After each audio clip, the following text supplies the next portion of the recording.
Attention right now, based on this conversation, is more about Tinubu, because Tinubu right now we can't just sideline him. Yeah, yes, Atiku. Yes, contender, not those pretenders in the race. Okay, let's say we know who you are talking about, or we don't know who you are talking about, because why we're linking Lagos to Tinubu is based on he has always been using that as a point of reference. Yeah. You understand? Because if you want to even look at it, Atiku, on the other hand, you want to say that, if Tinubu is using Lagos State to campaign, it's more like, check what I'm doing, I'm going to replicate this. Should we also say that we should expect such boldness from the PDP too? Because the APC, without doubt, always said that the PDP, they are not their major contender. Do you understand? Yeah. So the Labour Party, can we say that should be APC's rival this election? You see, in a contest such as this, particularly as it is today, considering the political socialization in our time, you cannot wish any political party away with a wave of hand. But there are some elements that suggest that this is the major contender. These are the pretenders in the contest. And that you can see from the caliber of persons. Pretenders. Yes, the caliber of persons that are talking about this man. What the man has done before. We are talking about political antecedent. You know, they are seeking to occupy a public office. And these people that are contesting have occupied political offices before. We can use that to rate them, what they have done in the past and what they intend to do when they emerge. Peter Obi has, without doubt, numerous counts have said him, when he was a sitting governor in Anambra State, he did a lot of things. In fact, he did not live with debts. My sister, sorry. When Obi was a governor, yes, we knew that the medical association were on strike for 13 good months. 13 months? 13 months. You can go and verify. Why are you using that now? Today, the current ASU is such, they are on strike. Yes, as under a result. The ruling APC. Yeah, under the ruling APC, on a claim that the APC government did not commit alone. Because this is an agreement that was signed in 1999. Go and verify. So, coming to say that you must implement an agreement that was signed since 1999, hook, line, and sinker, showing our children to become something else in the society, in the streets, that informed one of the reasons why the government has took them to court. Now, Obi that you are making reference to ruled twice as governor, 2-term governor of Anambra State, but he's not resident there. He's resident in Lagos.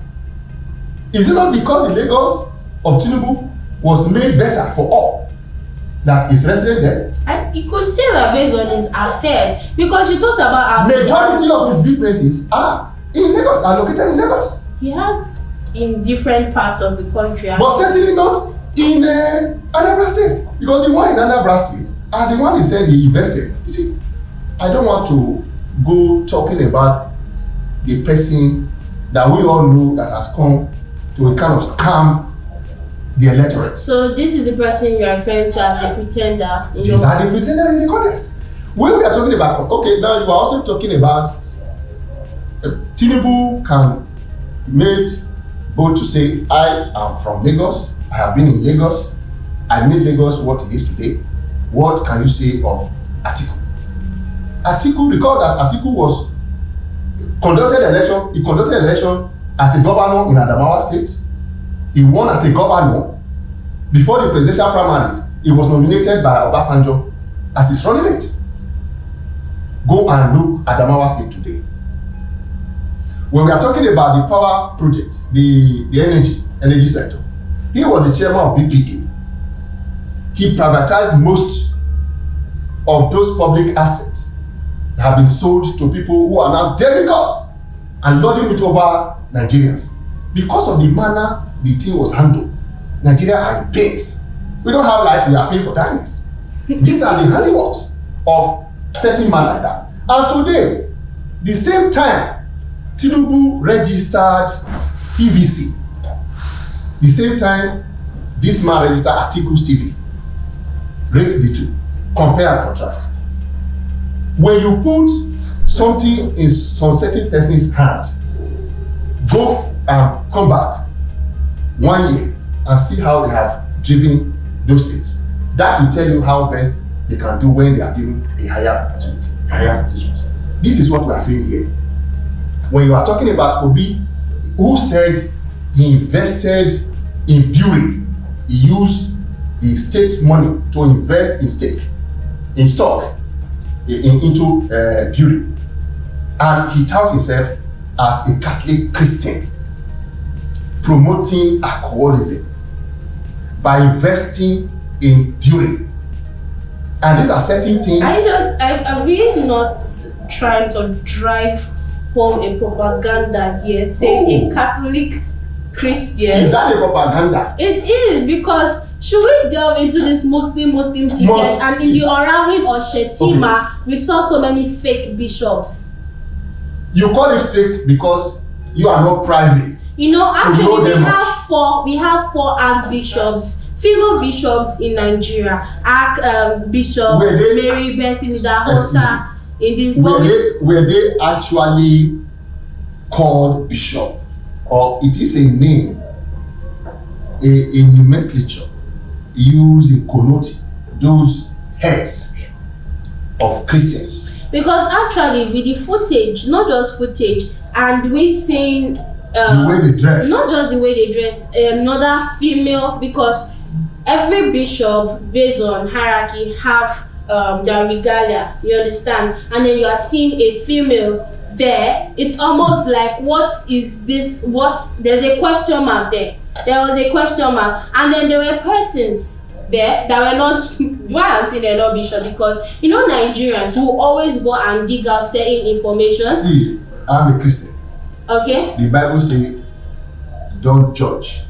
We're not judging, because so that others cannot judge you. Those you say were fake bishop, they are Christians, isn't it? Bishops. They are Christians. I think the point here is the bishops. They are Christians. You know, the Christianity of sort. I don't want to go against my religion. Okay. Because there are proliferation of different practices within the Christendom, where you see the cherubim and seraphim, the celestial, the Orthodox, the Pentecostal, the Catholic, the Methodist. All these are certain things that are likened to the building of the Tower Babel. There's the likelihood of confusion within the Christendom. That is not the subject of our discussion here. Let us not go religion. Exactly.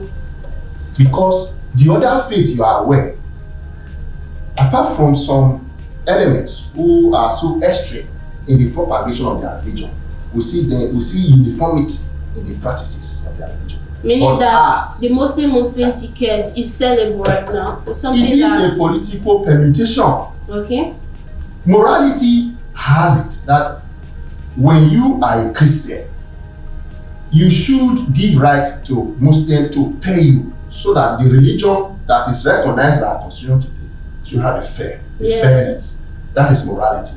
But because of the primaries of PDP, which distort the entire political permutation that got Wike still tongue-lashing the process to date, where non-Tana, when you know that the current president is from the north, yes, you also gave it to the north. So it was agreed at the initial by the party PDP that when a non-Tana emerged, the chairman of the party can relinquish his position and give it to somebody from the south, yes, to give it a semblance of fairness. And that fairness is what people are looking at. But let me also tell you, religion has gone a long way to divide us more than we think of. Because what has religion done to benefit the common Nigerian? The avalanche of prayers that we pray on a daily basis. Yes, prayer works. What has it done in physical manifestation? The avalanche of killings here and there, in most cases, are perpetuated by religious body, religious men and women. We saw some pastors who have been caught impregnating their members. We have seen church members killing themselves over money and the point here is that shouldn't be used as a yardstick to rate anybody that throw himself. I'm not sure we are using that is actually a yardstick, because in terms of religion, be it traditional worshippers, Muslims, Christians, surely you will have the fake and you will have the authentic amongst them.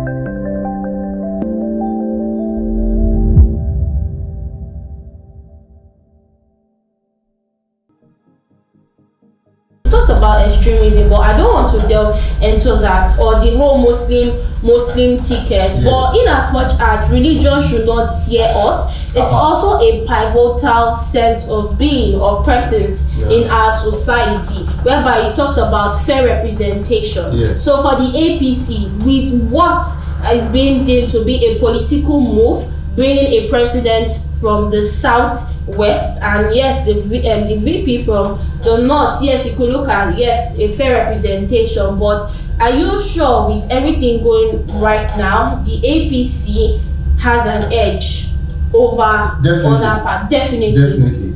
The reason why I said so is this: we are looking at the people that APC brought out, the president and the vice president. What has been their antecedent in public offices? You cannot change overnight. You can't teach an old monkey new tricks. Okay. Once you have been tested in public office and you are repeating same, you can't change it. You mean this present government right now? I'm talking about the crop of Tinubu and Shetima as APC presidential and vice presidential candidate. Okay. The reason why people should not be apprehensive, they shouldn't be apprehensive. They should look at what they have done before and the way and manner they have conducted themselves in public office, the way and manner that they did tribalize their appointments and everything that they have done. People are giving testimonies of what they have done when they were in public office. And these are certain things the public and indeed the electorate should look out for, so that they should not be carried away by this religious sentiment. Because after all, we have currently the vice president of this country is a pastor. What has he done differently? But actually, is there any money that the vice president is sharing that they are not crying that the money will no longer come? This conversation is getting heated. And before we round up, I want you to assure our viewers you are going to be on our show again. You are going to come here because speaking of this administration, we've had Tinubu said with his own words that he brought President Buhari into, like, he was bold enough on national TV to say that. He said he made him the president, and surely to sell a fair ticket, they brought in Professor Yemi Osibanjo. Yeah. We cannot say that yes, what has this present administration done, but the person that said he brought them into power? Why has he been silent for 8 years? For not speaking against what? Not just speaking against. Silent. Not why I said silent, because for him to say that he brought this person into power, meaning that he had not just authority, he had the influence to change certain things in the game. So using the failures or seeming failures of this government as a yardstick to tell persons to vote for the same APC is looking a little bit conflicting. The APC government, as it stands currently, has not failed completely. There is nobody that is an island. Okay. No government that is all-knowing. No matter how good the government is, there are some areas you have an oversight that you may not have performed well. All these are certain things we must have at the back of our mind. There are some areas that this government has done well, extremely well, in the areas of infrastructures. It is so unfortunate that many people will not want to look at that area. But then, there are some areas that the government has not lived up to expectation. And those are the areas that the opponent, or rather those willers, are hanging on to. Discredit, dismembered, and castigate the government. Is allowed so long as the criticisms are constructive. Not constructive, okay. In any government, they say the best friend to any administration is the critics. Not the saxophone praise singers, the congratulatory message singers, and all that. You must criticize government to work. But in our client, when you criticize government, they call you haters. Okay. You understand? So you must criticize government so that they can step their game.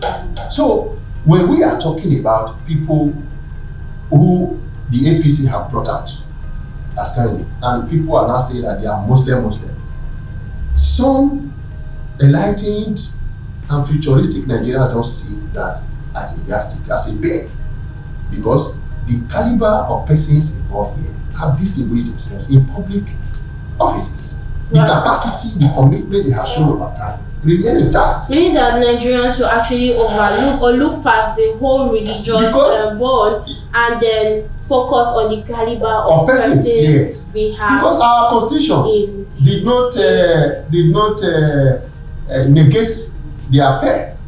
There's no way in our constitution that says that they have violated any section of the constitution. And like I say morality dictates that it should have been fair, they have Christian or whatever. But we are talking about Christian, Muslim.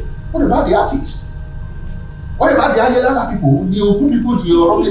Why are they also agitating that they should be fair, they should be nominated? I think this conversation. What we should do, just like what Senator Smart Adeyemi of Kobe West, is the House Chairman on Aviation, recently proposed a bill to right the wrongs in Section 84 for our electoral act. That's good. Going forward, whenever a Muslim is nominated as a president, a vice president should come from the Christian faith. That is in the offing. And it shouldn't stop at that. They should go into our ground to make it that, look, whenever a president is from the Christian race, the Senate president should be a Muslim. The House of Rep Speaker should be from Ayala. The CJN should come from Ogun. I'm sure all this will be a balance for the entire country. I don't want to laugh, but I'm sure we would love to see that combination if it is going to be impact. Because let me tell you, the reason why I'm saying this, whenever you are in court for testimony or witness, okay, they will ask you, are you a pagan or a Christian or Muslim? Yes. If you say you are a pagan, they give you a piece of metal. That is to say that even in our legal jurisprudence, they recognize that as a faith. Why are we also talking that Ogun priest should be given a slot? I'm sure the host of Nigerians are looking forward to this proposition. How be it, our fingers are still crossed concerning the whole 2023 presidential race with the political actors we have on ground. Thank you so much, sir. This has really been informative, giving us insider knowledge about the critical propositions made by Nigerians concerning these issues on ground. Thank you so much for joining us on the show. It has been amazing. Thank you so much. Guys, do ensure you subscribe to the YouTube channel. This is So Political Insight. Thank you so much for watching. We'd love to see you next week, same time. My name is Binahi Onofe. Stay safe.